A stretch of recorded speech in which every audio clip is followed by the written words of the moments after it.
impossible has happened. Unbelievable.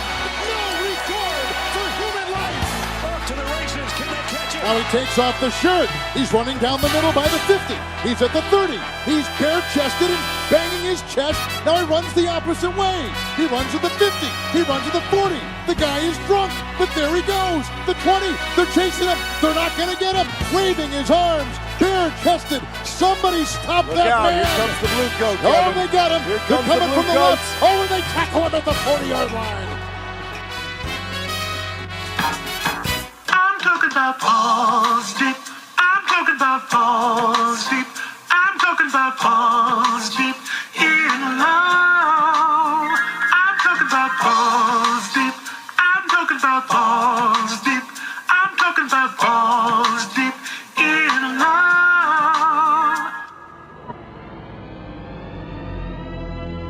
And now for our feature presentation.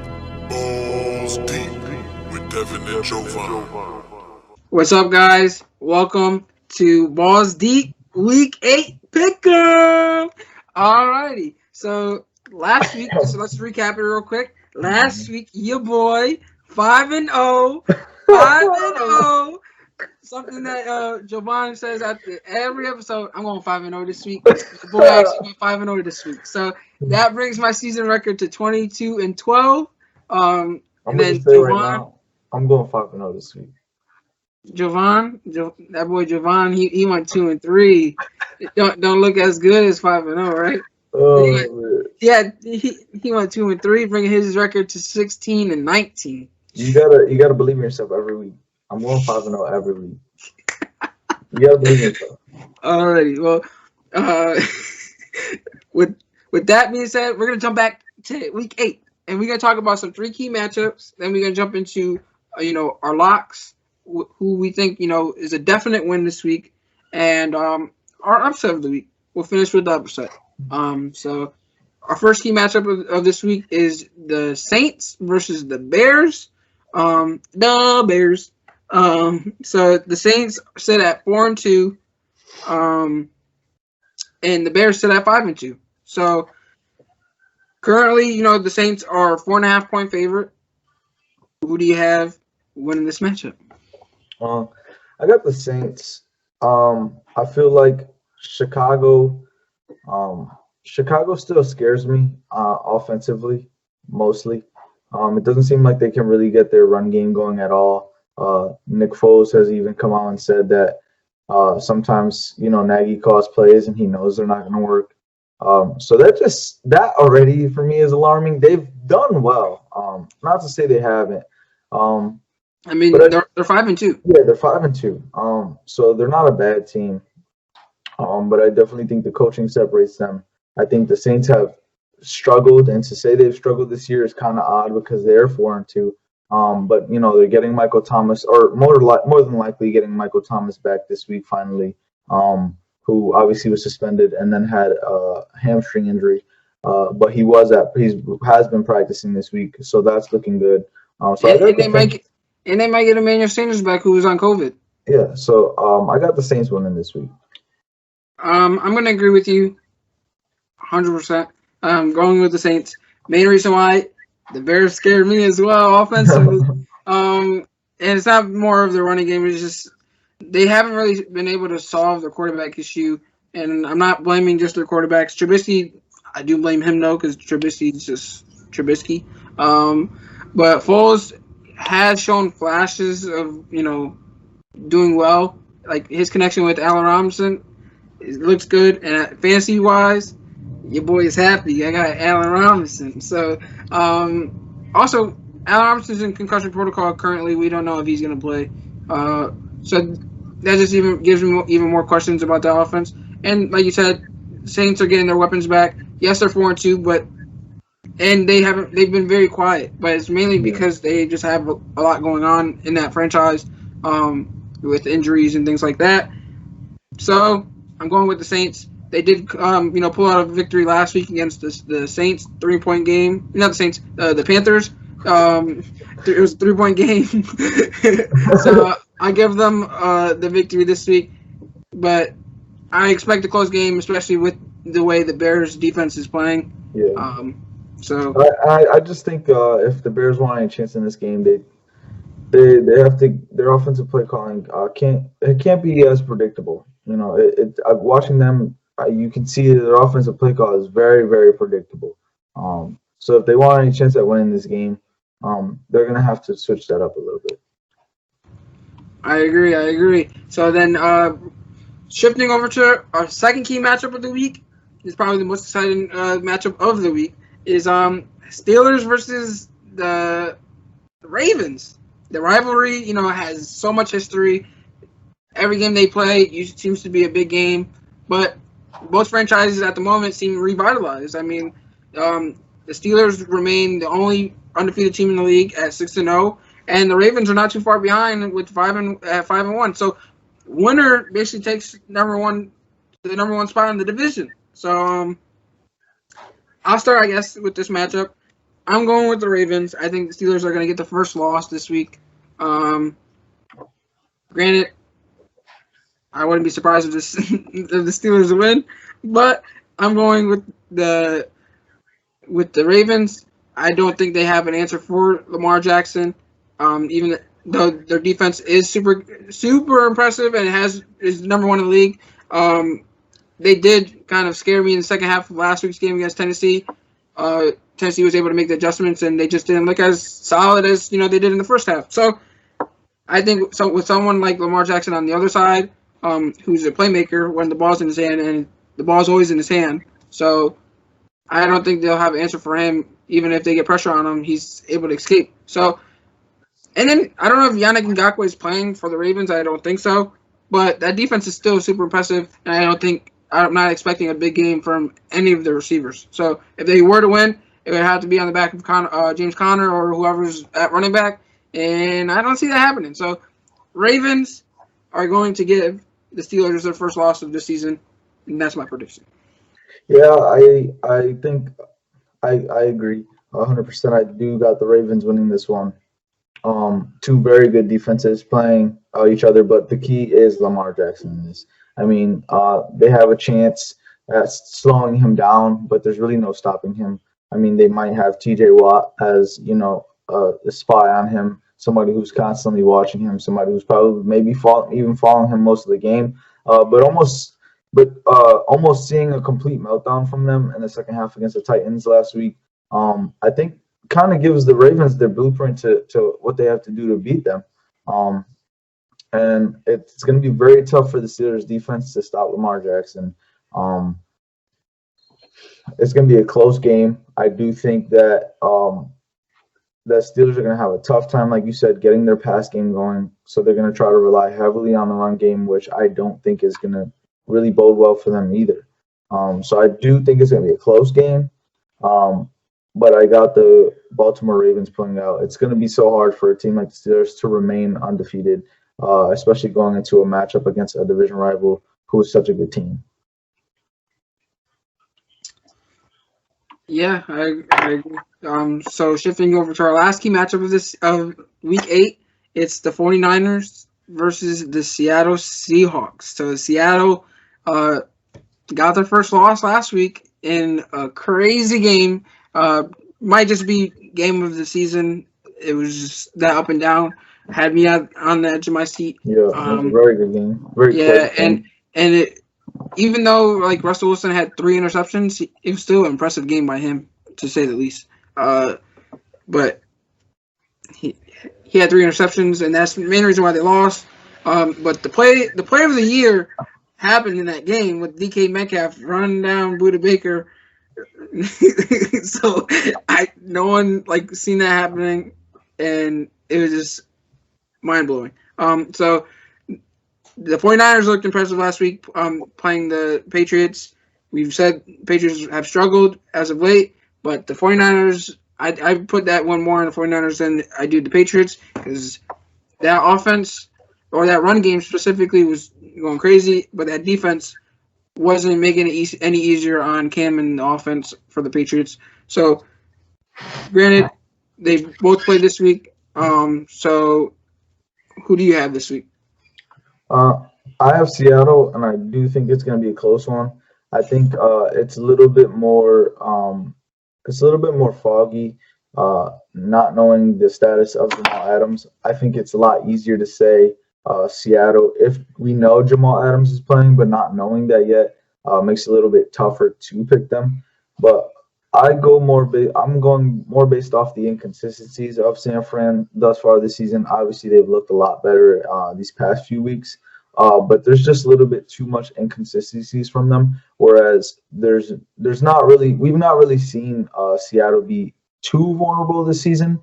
And also after losing a very close game last week against the Cardinals, a division rival, I don't see them wanting to go out and lose another game, losing back-to-back weeks. So I'm gonna choose Seattle. I think Russell Wilson's gonna have a great game. DK Metcalf was really quiet last week. I look for him to have a bounce back week.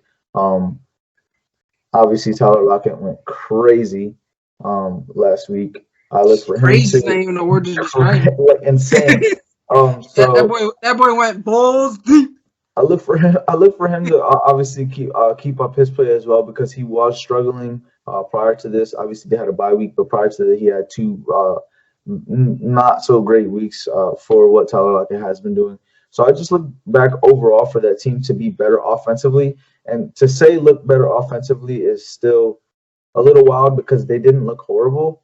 They just lost a close game, and so I look for them to pull out a close one rather than lose it this time. Yeah, this one was hard. It's kind of hard to go against the Seahawks.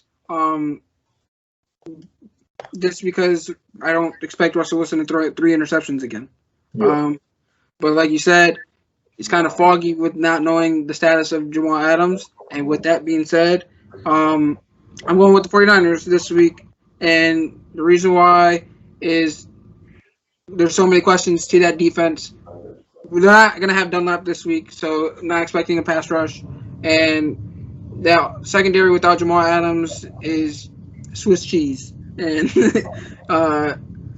in that case, I'm expecting a big game from Kittle. I'm expecting a big game from Ayuk. And the run game, they've dealt with so many injuries at the running back position, but they always seem to, be able to create a run game. And it's just mind-blowing. I think the X factor to this game is Jimmy Garoppolo. And if he can, show up and not turn over the ball. As long as you don't turn over the ball, I think the 49ers will be fine. Secondary too. I do think, it'll be a close one. I think the 49ers will edge them out, but I just think it's going to have come down to Garoppolo being able to limit the turnovers. You're playing a secondary who's not that good, so you shouldn't be turning over the ball that much. So I do agree with you that I do expect DK Metcalf to have a bounce back game, and I expect Russell Wilson to have a bounce back game. I just don't trust that defense at the moment with the current personnel that they have. So, or should I say personnel that healthy personnel that they have. So I'm going to have the 49ers edge the Seahawks out. They're going to lose 2 divisional games in a row. And it's going to, it's going to light a fire under their ass. It's going to show their front office to, hey, go out and make some moves. The offense looks good. Looks like we can win a Super Bowl, but the defense is lacking. And if you want to win a Super Bowl, they need to get better. Especially with the Tampa Bay Bucks getting Antonio Brown, and the Packers still being the Packers with their defense. If they want to come out the NFC, they need to get better. So we're going to shift over to our locks for this week, which, like I explained earlier in the episode, or earlier not in the episode, but earlier in the video, it's a team that we for sure think will win this week. And I guess I'll start. I'm going with the Philadelphia Eagles, and in a divisional game against the Dallas Cowboys, and the reason why is the Dallas Cowboys stink. And since that going down, they haven't looked the same. Andy Dalton doesn't look like he's going to play this week, which is their third stringer playing. I don't even know his name. Don't even need to know his name. Don't expect him to win. I expect a big game from Carson Wentz, obviously, because that defense is terrible.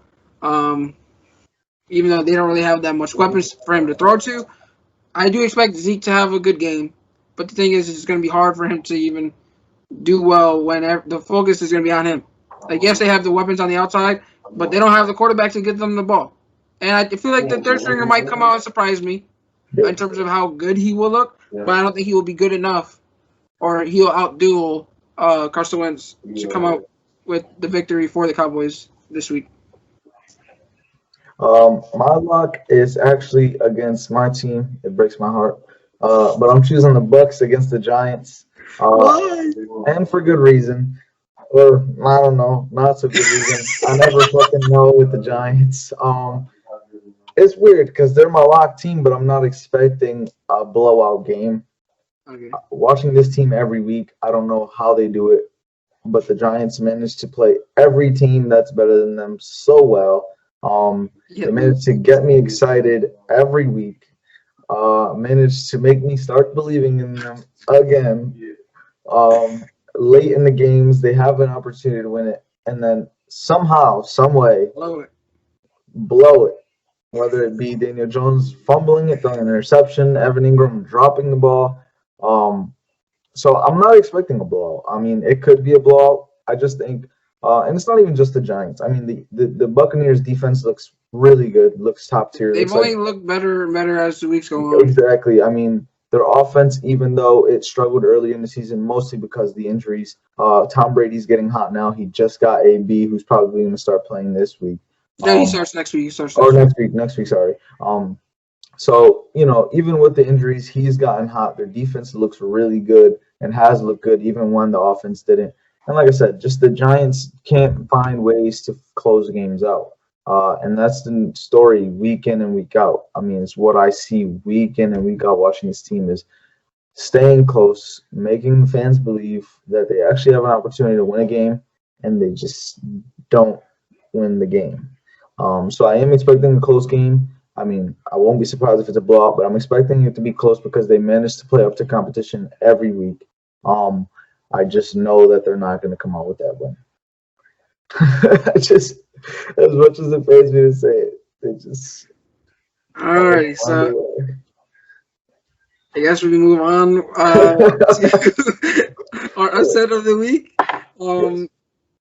And for my upset, I'm actually going to go with your favorite upset pick this season. I think you went with them multiple times. I'm going to go with the Las Vegas Raiders against the Cleveland Browns.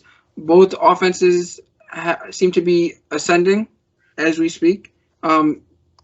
Baker had a great game, I guess you can say, last week, and they ended up winning. And, it sucks that his one interception last week ended up in Odell getting hurt. And so Odell was essentially playing defense when he got hurt. But Baker seems to, have a big game, talk his smack to the media, like, hey, I'm not washed. But then he follows it up with the game where he looks washed and he looks like a scrub. So, and I'm not expecting him to have a bad game, but I'm almost expecting it to happen. So, but with the Raiders also, it's more around the Raiders though. The Raiders have looked impressive, and in terms of their offense, their defense, it's not good, but their pass rush seems to be able to create some pressure, and I don't expect the struggling Browns secondary to stop Darren Waller. Darren Waller's a stud. I expect him to have a huge game. Josh Jacobs, I'm expecting him to, bounce back because he hasn't been, as good as people have hoped him to be this season. But I'm expecting him to have a big game. But Henry Ruggs, that's my X factor. I think he's gonna have a huge game. I don't know if Denzel Ward's gonna be on him or Waller, but his speed alone is gonna create separation. He's gonna create some plays. I think John Gruden's gonna get creative in getting him involved in the offense this week, just because the Browns don't really have any playmakers on defense outside of Denzel Ward and Myles Garrett.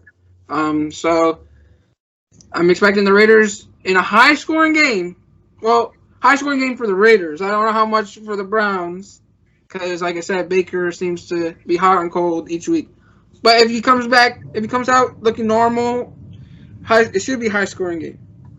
But I have the Raiders winning. Nice.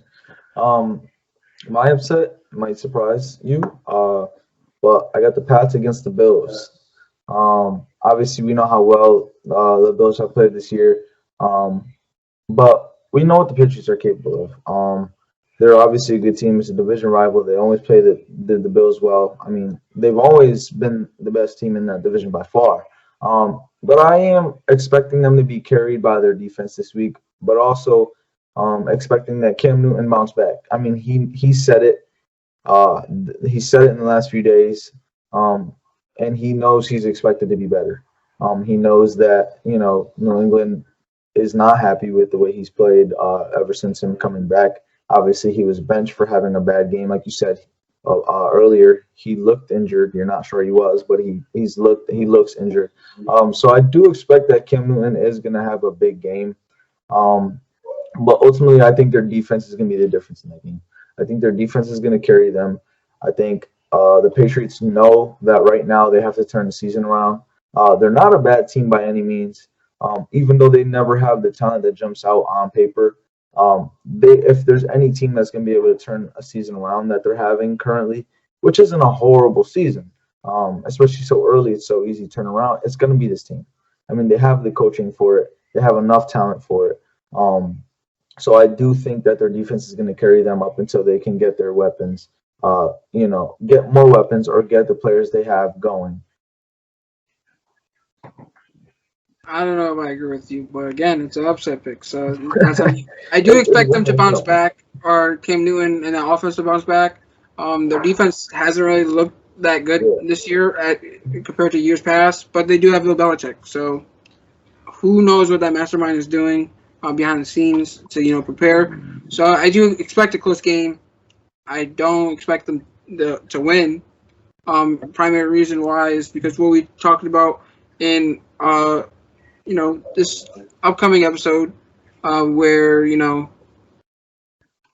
doesn't really have any weapons. So but I also do think the Bills have although they're a very good team, I do think the Bills have cooled down they have struggled in past couple weeks in comparison to what they look like earlier in the season. Like they just struggled to come out with the victory against the Jets. Yeah. So that's why I'm saying I do expect it to be a close game. Do I expect the Patriots to win? No. But will I be surprised if they win? No. Yeah. So it's an upset pick. It's not like it's your lock pick. So hey, you may be right, you may be wrong. You might go 5-0, you might not. We shall see. I'll go 5-0. We might. Well, we shall see. We will see. I don't know if you'll go 5-0. I know I'm going 5-0. Oh wait! I already went 5-0. I don't know about that one. Alrighty. So if you want to see how well we did, tune into our week 9 NFL Pick'em, which will be out next week. But tune into the games, see how well we did. Hope you guys appreciated this video. If you do, make sure to hit the like button. Hit the follow if you haven't already. Make sure to follow us on all social media platforms. And go tune into our episode. As always, we appreciate you guys for tuning in. Until next time.